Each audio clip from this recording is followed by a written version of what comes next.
Salut à tous, welcome back to Lingoni French. My name is Alicia, and the topic of the day will be pronominal verbs. You know them, but you may not know that we have different families, categories of pronominal verbs. And I think it could be interesting to let you know a bit more about them and how they function and what you should know about them, like in a very general way.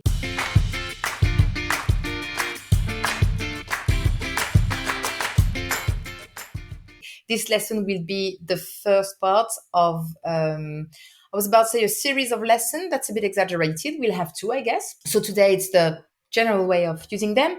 And in next lesson, I will give you some tips and things to remember when you use them in passé composé, of course. Généralité sur les verbes pronominaux. So the two main families are probably verbes pronominaux réfléchis et verbes pronominaux réciproques. I think that's the main two. Verbes pronominaux réfléchis are the one that express an action that I'm doing to myself. So that's why most of the pronominal verbs that belong to the daily routine, like your personal routine, are usually des verbes pronominaux qui sont réfléchis. Examples, a million. Se lever, se doucher, s'habiller, se maquiller, se raser, s'épiler, se coucher, se brosser les cheveux, se peigner les cheveux, se brosser les dents, se laver les mains, you know, all this. It's really actions that you do to yourself. Then, of course, you could have also like a daily life thing, like se couper, se brûler, se pincer. So that's verbe réfléchi. I had a couple of sentences just, but you know most of that, but okay.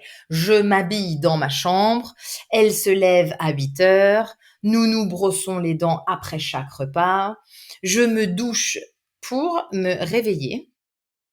Okay. Je me douche à l'eau froide pour me réveiller. Tu ne te maquilles jamais. Vous vous couchez vraiment tard, etc. Ensuite, les verbes pronominaux réciproques. Donc là, il y a une action mutuelle. Les deux personnes qui sont incluses dans l'action reçoivent quelque chose. Concrete examples. Se rencontrer. Okay, like, ils se rencontrent pour la première fois. Right, they're meeting for the first time. Mais they're meeting each other. C'est vraiment l'idée de each other. Réciproque. Mutuel. Ils se rencontrent pour la première fois. Ils se regardent tendrement. They look at each other. Ils se regardent tendrement.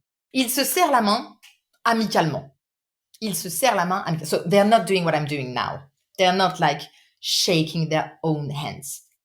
Ils se serrent la main amicalement, mutuellement. Ils se voient tous les jours. They see each other every day. Ils se voient tous les jours. J'ai mis également céder. Oui, ils cèdent.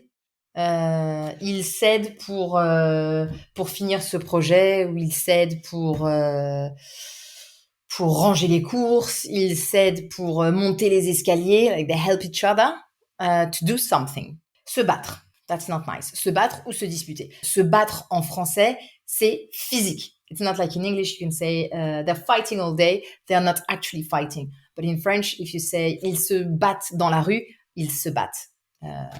Avec des coups. Alors que si je dis « ils se disputent », that could be they're having a fight in English, which is a verbal fight. Ils se disputent. In any case, ils sont pronominaux et ils sont réciproques. Ils se disputent. Se disputer, se battre. Voilà, donc ça c'était la deuxième famille. On a vu les verbes pronominaux réfléchis, les verbes pronominaux réciproques, et il existe des verbes qui sont fondamentalement pronominaux. C'est essentiellement pronominaux. Ils n'existent que sous la forme pronominale. But the reflexive part of this verb has no grammatical meaning. Il n'y a pas de valeur grammaticale dans cette structure pronominale. They just happen to be pronominal from the very beginning. They were born this way. Par exemple, se souvenir. Je ne me souviens jamais de son prénom. Je ne me souviens jamais de son prénom. It's just, it happens to be pronominal, but we are not at all like with this idea of réfléchi or de réciprocité. Je ne me souviens jamais de son prénom. That's it. Je me rends compte que j'ai encore oublié mes clés. Je me rends compte que j'ai laissé la lumière allumée dans la salle de bain. This verb, like to realize, happens to be pronominal just because it is pronominal. Encore une fois, il n'y a pas ni de réciprocité, ni de réflexivité. Not sure if I can say that, but you understand me. Se dépêcher, s'apercevoir et se rendre compte. S'apercevoir, to notice, se rendre compte, to realize. That's probably la subtilité ici. Se moquer, to laugh at someone. Tu te moques de ton professeur de français. Tu te moques de ton professeur de français. You're laughing at your French teacher. How dare you? Voilà, ça c'est la troisième famille. Donc eux, ils sont pronominaux parce qu'ils sont pronominaux. Et il y a la quatrième. La quatrième, c'est... On peut dire en français... Bon, j'ai 2 exemples. C'est pas mal les exemples. Les tickets se vendent très cher pour ce concert.